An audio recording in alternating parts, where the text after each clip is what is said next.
Yunan döneminden bu yana yaşamın içerisinde olan bir kavram. Sürgünü ve zorunlu göçü ifade ediyor. İşgal, sömürgecilik, zulüm ve siyasi nedenlerden dolayı ortaya çıkıyor. Bu kavramın yaşam bulmasında zaman zaman ekonomik nedenler de etkili oluyor. Bu kez diaspora kavramını ele alacağız. Tanım bölümüne geçmeden önce hep birlikte gözlerimizi sokağa çevirelim ve halka kulak verelim.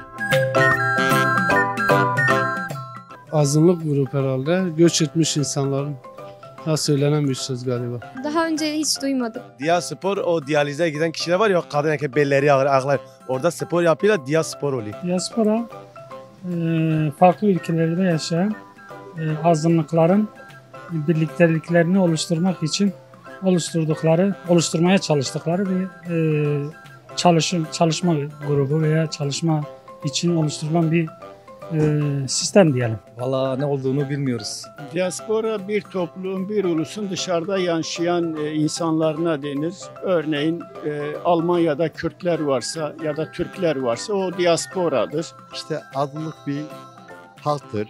Bu Ermeni de olur, bu Kürt de olur. Memleketini, geçimini yapamayan, sağlamayan, mecburi kalan, yurt dışına giden, parçalamış bir halktır işte. Diaspora kendi ülkesinin dışında yaşayan azınlık, topluluk. Bildiğim kadarıyla kendi ülkesinin dışında yaşayan azınlık topluluklarına, gruplarına diaspora denir. Daha önce duymadım, bilmiyorum. Diaspora bir halkın siyasi ya da ekonomik sebepten dolayı başka bir yörede birleşmesi, bir azınlık oluşturması. Ülkesinin dışında yaşamak zorunda kalan azınlıklara denir. Mesela Suriyeliler ülkesinin dışında yaşamak zorunda kalıyorlar. Şu an buraya geldiler. Buna örnek olarak verebiliriz. Maalesef bilmiyorum.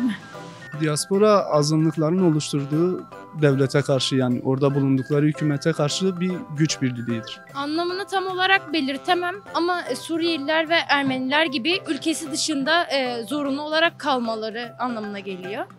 Yani bilmiyorum, pek bir bilgim yok. Kendi ülkelerinden mecburi olarak göç etmek zorunda kalan insanlar diyelim. Mesela örneğin bizim ülkemizde yaşayan Suriyeliler diyebiliriz. Savaştan ötürü mecburiyetten gelmek zorunda kalan insanlar.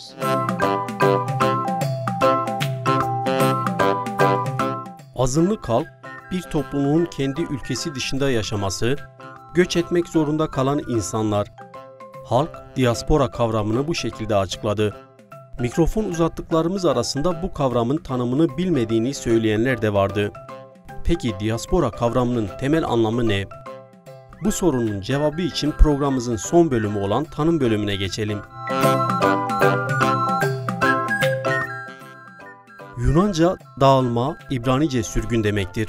Diaspora ilk olarak Yahudilerin dünyanın çeşitli yönlerine fiziksel anlamda dağılmasını belirtiyordu. Ancak günümüzde esas olarak dinsel, felsefi, siyasal ve sosyolojik anlamlar da içeriyor.